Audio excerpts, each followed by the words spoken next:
I've been stung! You look no, you have to look concerned, Chris. I can't look concerned. No, I've been stung by an animal! There you go. That can go at the start of the show. Wow. Hello and welcome to the Abroad in Japan podcast. Probably the best way of learning about life in Japan without actually being in Japan. I'm your host, Chris Broader. We're joined as always by England's top Japan enthusiast, Mr. Pete Dawson. Pete, how the devil are you doing? Tully's coffee's back. The devil is very good indeed, Chris. I just walked to my cabin down the end of my garden. It's known as the apology cabin because the man who owned the house before me built it to apologise to his wife for having a long-term affair. Yes, oh my I'm God, in the apology really? cabin. Is that true? Yeah, that's true. Is that true? Yeah, I think she wanted to be like an aromatherapist or a reflexologist or something like that. And he had a long-term affair with somebody, and so therefore he basically gave her a company to apologise. And then I rocked up and made a little sort of studio out of it. So there you go. Why have you never told us this until now? This seems like an important fact about your cabin that's gone under the radar. In the apology for 3 cabin. years. Yeah, that's why I call it the apology cabin. But a bee just landed on my nose, Chris. A bee, the first bee of the day at 6 a.m. was floating around the garden, and it landed on my nose as I was heading towards the apology cabin. Is that too early for bees? Are bees getting more industrious? Is my nose getting bigger? It is. I'll tell you now. It is. Topics worthy of discussion for this week's podcast. Last time I was in the UK, I got stung by a bee, which isn't fun. When I was a kid, I got a bee went inside my ear and stung inside my ear, and I got like an ear infection. And ever since then, I've had an irrational hatred towards bees. But when I was back in the UK, I was like driving around Devon or somewhere, and something flew in through the window of the car, and I felt it on the back of my neck, and I went, meh. And then I felt like somebody had stuck a syringe in the back of my neck.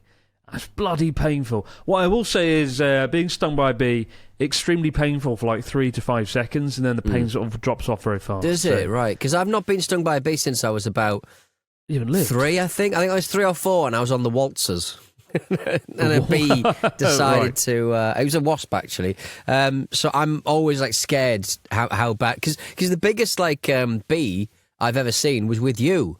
In our cycle through Lake Biwa, where we started while you were titting about with little Ampan Man, I was running away from a big hornet, and I was just like, I think that'd probably kill me. I think that one. I'm not allergic to it, but I think it'll probably kill me. It's massive. They are terrifying. Like getting stung by a bee is one thing. Getting stung by a hornet is a whole different ballgame. I know only Charlotte is the only person I know who got stung by a hornet. She got stung on her foot. She was like walking around a field on a homestay years ago, long before I knew her, and she got stung by a hornet. Ran inside to the Japanese family, and like the woman like sucked the bee out of her foot, like sucked the poison. Wow. She's like, "Quick, give me your foot now!" And she like sucked the stinger out. Ugh, it's kind of like, just leave it in. I'm all right. You don't touch my feet. What would you do?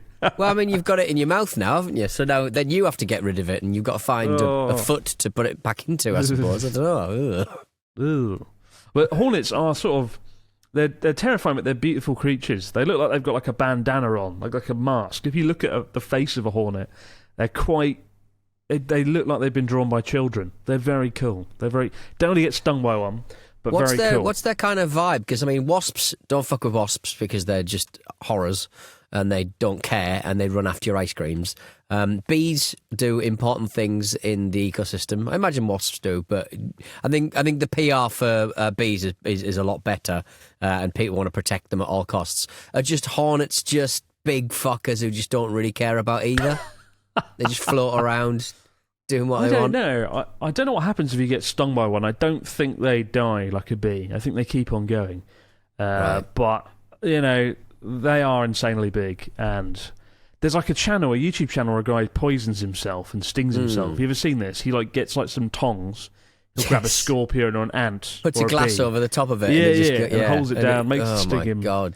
And then there's the one where he does like with a bullet ant, where he's just like, ugh! It's so excruciatingly horrible. I mean, you've got to be like pretty confident that your heart's not going to stop, isn't it? Yeah. And I love the way half the video.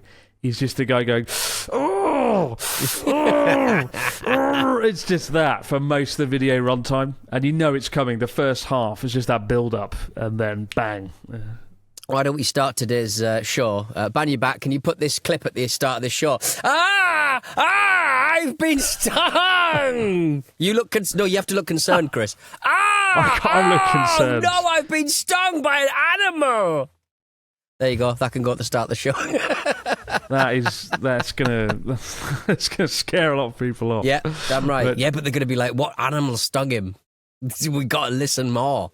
We'll see we will see the listenership shoot through the roof as we head towards 100k subscribers on this YouTube channel. That'll get us over the hump.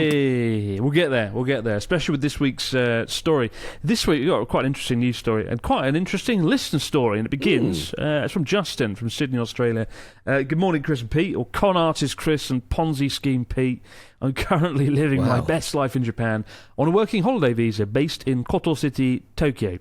Last Saturday, my 6 share house roommates and I went out to a sports bar. It looked promising with decent Google reviews and a reputation for attracting locals. Upon arrival, we paid a 4,500 yen entry fee, and strangely, our female roommate only paid 800 yen. This gave us access to Nomi Hordai all-you-can-drink and a variety of bar activities for the night. There was also a small shisha lounge available for an extra fee. None of my friends had tried shisha before, so I thought I'd be the one to introduce it. I sat alone at a plastic, slightly wobbly bar table, waiting for the staff to come over. The hookah was already on the table. Hookah was left on the table, left with some used steam stones and mouthpieces from the previous group. I should mention at this point I was a little tipsy after 2 or 3 beers, badly needed to use the bathroom as well. As I stood up to leave, the table wobbled and 2 of the hot steam stones, oh my God, rolled onto the surface, leaving behind a bit of ash and a faint black burn mark. A staff member approached and I immediately apologised, assuming that would be the end of it. However, as I began to head to the bathroom, I was stopped and asked to pay 30,000 yen as compensation for property damage. Shocked, I explained that the table was still perfectly usable and the hookah itself hadn't been damaged. Honestly, if I'd had a cloth, I reckon most of the ash could have just been wiped away. But wanting to take responsibility and sort things quickly, I handed over 20,000 yen from my wallet. The staff member insisted the rest could go on my card, so I paid the remaining 10,000 yen. It wasn't until later that night and the following morning that the reality sank in. I'd been charged an absolutely ridiculous amount for very minor damage and was in no state to argue or assess the situation properly. I went to the Shibuya police station to explain what had happened, but I was told it was a civil dispute, not a crime, and they said I'd have to go back to the bar and try and negotiate if I wanted any chance of getting the money back. To this day, I feel I was totally swindled. Should I pursue the retrieval of my lost 30,000 yen, about $210, and risk more frustration, or just chalk it up to a painful but important reminder to keep my wits about me even during what should have been an innocent night out? All the best, guys. Justin from Sydney, Australia. What do you think? What do you make of that, Pete?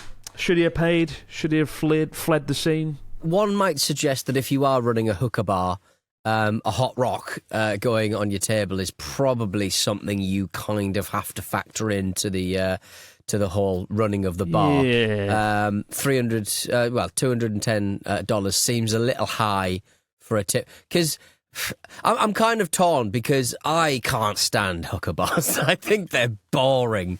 I think it's just.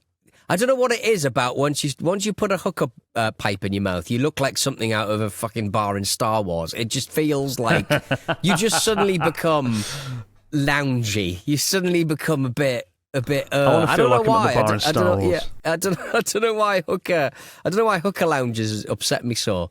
Maybe because I'm a raging alcoholic and I don't think they're real bars. But I think 210 is a bit strong. And surely, if you're knocking hot rocks around the place, that should be factored into the price really. And maybe just use a bit of formica instead of proper wood, I would say. I mean, it's pretty sketchy. The table was like wobbly. You know, yeah, that's a bit dodgy. I wonder. So this is in Shibuya. There is a hookah bar not far from Lost Bar. So I wonder if it's that one. Not that I've ever been to that one. It was fun like 10 years ago. I don't really go to those places anymore. I'd say just have to let it go, to be honest. Although, chalk it up to just sort of don't go to hookah bars anymore. You've had your hookah bar experience. It was a bad one. Don't go back. Head to Lost Bar instead. It's a lost bar. We won't charge you $300 for burning the table in half. I do wonder though, like, did he get swindled? Did he get done? Probably. I don't know. Would you have paid it if somebody had been like 30,000 yen, $200 now? Oh yeah, I would have given him 500 because I'm a fucking idiot. But I'm a people pleaser, Chris. Yeah, I mean that seems like they are taking the absolute pee. But like, what are you going to do? There's somebody saying I need $210 to fix my table. Yeah, it seems like a bit of a scam, bit of an opportunistic kind of have some money please kind of vibe for me. I don't know. Yeah. I think he should have gone to the toilet and got a tissue and just wiped the table, and then the ash would have gone. Exactly, There you go, it's fixed for free. Magic. Just be careful though. You know, I did a video. If you come to Japan, Shinjuku, Shibuya, Roppongi, the 3 worst places to get scammed in Japan. I did a video called "Japan's Worst Tourism Scam Explained," and we've had some pretty horrific stories on the podcast of couples losing thousands of dollars. One couple lost, I think, $6,000 on their honeymoon. But check out that video. We covered it in full, and it's just be wary out there, especially if you go to a hookah bar with a fucking dodgy table. But what's a good segue into this story, Pete, involving a Japanese minister who has too much rice? Yeah. And bragging. I tell you what's also on the table: rice. Yes. Yeah? Come on. Done. Yeah, I mean that. Yes, Japan's agriculture minister, Tako Eto, has resigned. This story's been sent us quite a few times. It's been sent me a few times, and I imagine in your email box you've had it a few times as well. Yes, the agriculture minister has resigned after publicly boasting he never buys rice because he gets it for free. Oh my God, tone deaf, son of a... Yeah, Eto was at Eto, I think, was at some kind of fundraiser. Oh, you always think you're off the clock when you're at a fundraiser, surely. Joking that he received so much gifted rice, he could practically sell it. This didn't sit very well with the public, who are now paying nearly double for the rice compared to last year. In April, the average price for 5 kilograms hit $29, which I have no idea how much cooked rice you could get for 5 kilograms. But $29 seems rather high. His comments added fuel to growing anger over the government's failure to tackle rising living costs just weeks before a crucial upper house election. Prime Minister Shigeru Ishiba's approval ratings have plunged. 87% of the public unhappy with how the rice crisis has been handled. We've had poor harvests from last summer's heat wave, panic buying after the mega quake warning, and also just stockpiling by wholesalers who are very much pulling the strings there. Eto has since apologised, saying even his wife scolded him for being out of touch. He's been replaced by Shinjiro Koizumi, the former environment minister. This sort of thing happens all the time. It's a little bit like Donald Trump saying that we should just buy fewer dolls. You can have $3 instead of $30. It's just kind of like, yeah, we can't afford any dolls. We're so fucking shit poor at the moment. So can you sort that out, please? I know the price of rice is... I think it's like doubled compared to last year. So it's a pretty serious matter, the whole, cost of rice, especially as most Japanese dishes go with rice. That's a massive problem for most people in Japan. Yeah. So what a bell end. I love the way, everybody, it's always politicians at fundraisers or like special events, isn't it? As though magically there's going to be no cameras on them. Like, what is wrong with them? Why do they always think it'll be all right in this room? They always feel like they've got to do gags as well. Yeah. They feel like I'm off the clock. I'm gonna do some of my naughty material. Oh no, I've been fired. It's like me going to like some sort of fundraiser and being like, those trash taste boys, I can't stand them. Rubbish, and somebody filming it and then leaking it. It's just stupid. But it reminds me of a guy I used to know working here who became like the CEO of a company. American dude, and all his friends were working underneath him, and he got promoted and sort of rose above them. Right. And rather than be humble about it, he was just like, do you know how much I earn now? And would just like go up to the employees and staff at his company and be like, how much do you earn? I make double that. Hey. So imagine like Richard Branson just going into the cockpit of a Virgin Atlantic plane, be like, how much do you earn? Fucking, I earn 100 times that. Hey. Yeah, and I just go, can you do this? Just knock him into the wall. But yeah, I mean, wild. What a moron. What more could be said, to be honest? But I think maybe just sort of like sliding into the whole kind of influencer kind of world where, you go on, if I opened Instagram now, I'd have 5 people with bad haircuts telling us how much they make on Forex trading. And, it used to be that people wouldn't talk about how much they earned, and maybe that was toxic in its own way. But you do get a bit fatigued about men in Range Rovers telling us like how much they earn, for crying out loud. It's a strange place. 2025 has to be said. Well, it's like that generational wealth meme that we made fun of on the cyclothon, right? Where it's like a guy sitting in business class wearing a suit and doing a stupid hand gesture, and it's like we've made a pact. 2 brothers building generational wealth. We're gonna have a private jet in 5 years and no friends in 6 years. And it's like, fuck off, honestly. Private jet, nowhere to go, no one wants to see you. Fuck off. Ridiculous. With a big bag of rice on your lap.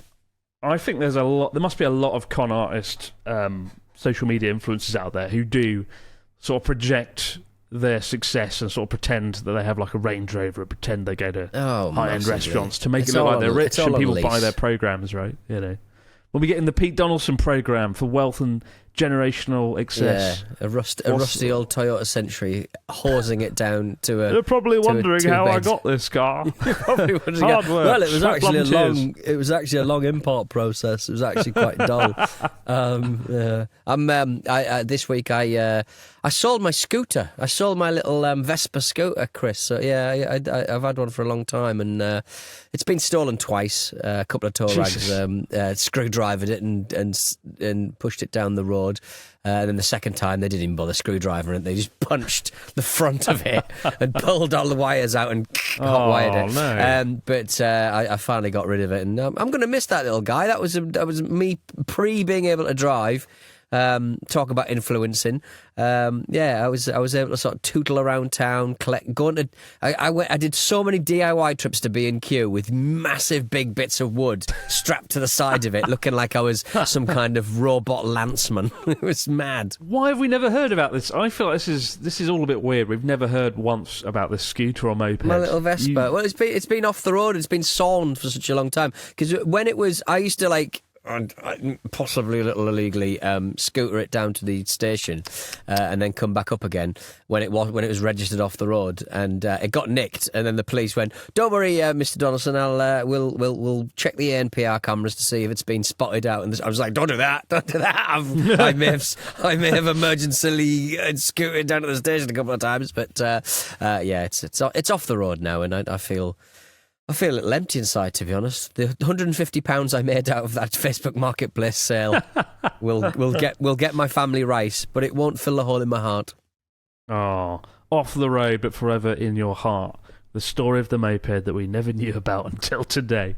The Chinese Wang Yi 125T. Oh. Farewell, sweet prince. You need to get one of those mopeds that comes on a suitcase that you see people riding around on now. Yes. The old suitcase moped.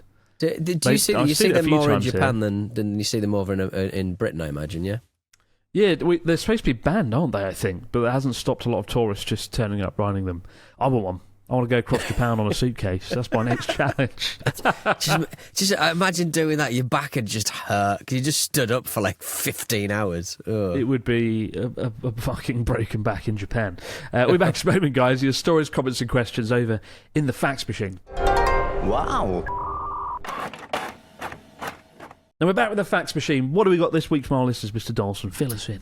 The first fax machine message comes from Michael in what I thought used to be called Spokane. When it's written down Spokane, Spokane, but he has reliably informed me that it's actually Spokane. Spokane. I had no idea. In Washington, yeah. Wow. So I swear I've heard so many people say Spokane. Spokane. So thank you for that, Michael. That's improved my life incredibly. Hello, Casual Chris and Polo Pete. A long time ago, I did a study abroad program in Japan, in Matsuye, in Shimane Prefecture. It was a wonderful experience, and I got to travel around a lot, but I hardly bought any clothing while I was there. As a student in America, I was used to shopping in charity or thrift stores where I could get almost everything I needed for just a few dollars a piece, but the only second-hand clothing stores in Japan I came across were expensive vintage shops. Does Japan have low-price stores for second-hand clothing. Uniqlo is great, but doesn't count. We have those here now too. Thanks, love the podcast. Michael in Spokane. Do we have any clothing that you can buy cheap on the markets? I mean, there's Hard Off, isn't there? The second-hand goods shop that sells everything. And it's always a lot more fun in the countryside. They're a lot bigger. Although I did go to one with you the last time I went in one, and it wasn't very good. And I don't remember if you bought anything. It did have a toilet, to be fair. That's the only reason we went there. I've never bought... I just found a bit... I don't know, a bit weird about buying second-hand clothes. Maybe it's because the state of all my clothes...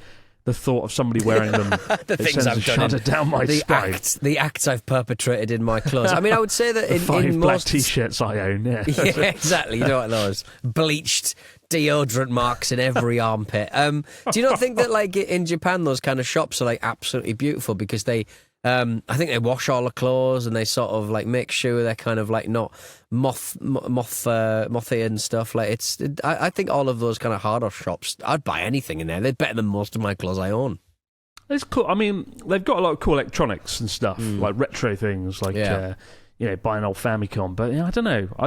The thing is, like, they jack up the price so much that the second-hand goods in a lot of Japanese stores aren't like a competitive price. It's actually cheaper to just go to Uniqlo and buy something brand new anyway. Right. So, I don't know. I'm not really a fan. But there's some cool districts, like Harajuku, Shimokitazawa, really trendy, nice district, a few stops from Shibuya. He's famous for having lots of second-hand clothes shops. And I would, if you've got some time, head down there, poke around, see what you can find. That might be more fun than Hard Off. There's a market.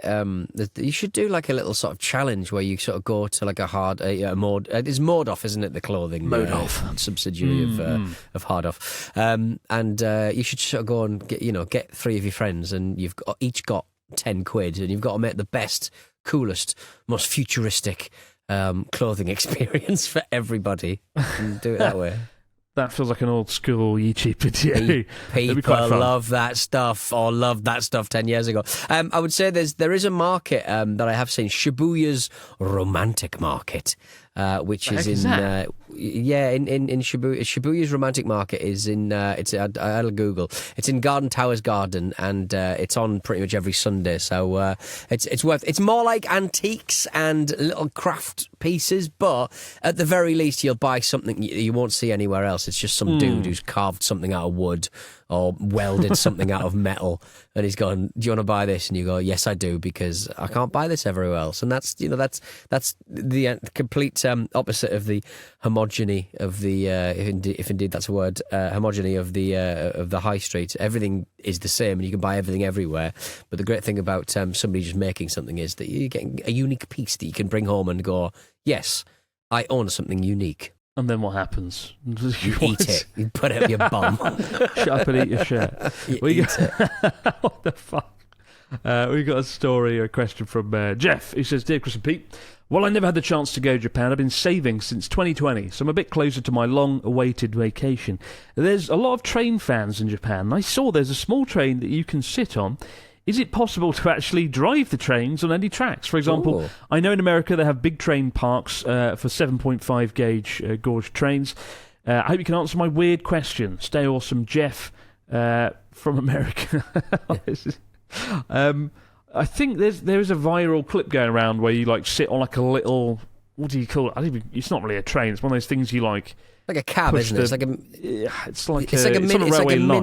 It's a mini electric front of a train that they've kind of chopped off or created from scratch, and there's like 3 or 4 of them, and they're on a track, and you can kind of you can drive a train. To all intents and purposes, without the carriages and the safety issues behind you, you can drive a little train, which is great. There's the Saitama Railway Museum, which has like an interactive experience. You can ride around like a 300-metre course and operate train simulators. So there's that as well.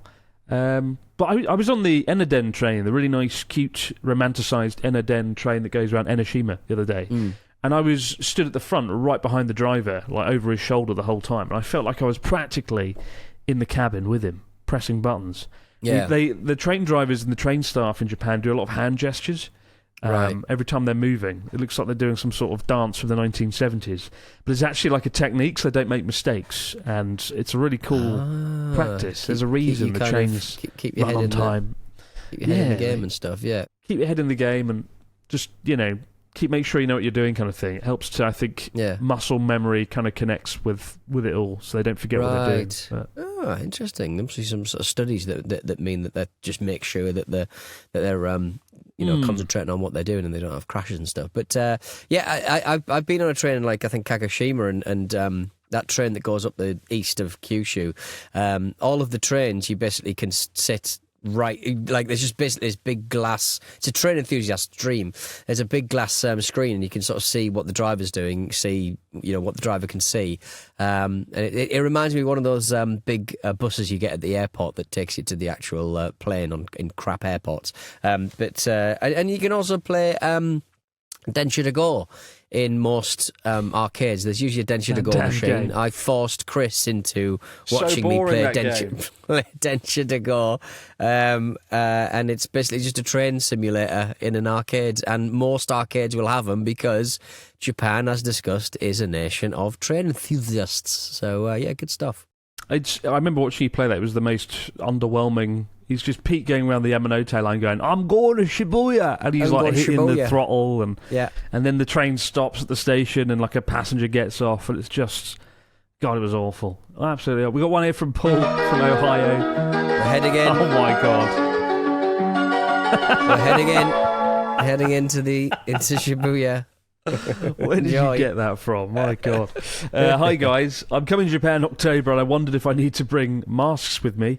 During and after COVID, people became more accustomed to wearing masks, and I've heard it's more prevalent in Japan and Asia. Should I be ready to bring them?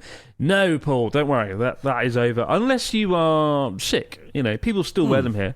Yeah. But it's more like in winter. A, because it's cold and they like to keep their faces warm, or B, because they're sick. So I generally wouldn't worry about it so much, unless you come to Japan and you don't feel very well, in which case that'll be very unfortunate luck. But no, don't worry about it. And there's masks everywhere anyway. You can buy them in the convenience store for nothing, right? Or you want to walk down the street just doing this constantly. Licking your lips, and nobody's going to know. That? No one's going to know that you're licking your lips constantly because of all the delicious food you've got in Japan. Absolutely. There you go, Paul. Wear a mask, do that, keep your face concealed. Keep the stories, questions, comments coming into Abroad Japan Podcast at gmail.com. We'll be back later in the week, guys, do all over again with a rather unusual news story that's been doing the rounds, one that I'm excited to dive into. But for now, have yourself a great few days. We'll see you right back here to do it all over again. Right back here. I can't even say right back here. I'm so excited about the news story next week. See you later, guys. Have a good one. My God. I can't see me Abroad Japan. We'll go have a real good time. I don't even know what that accent is.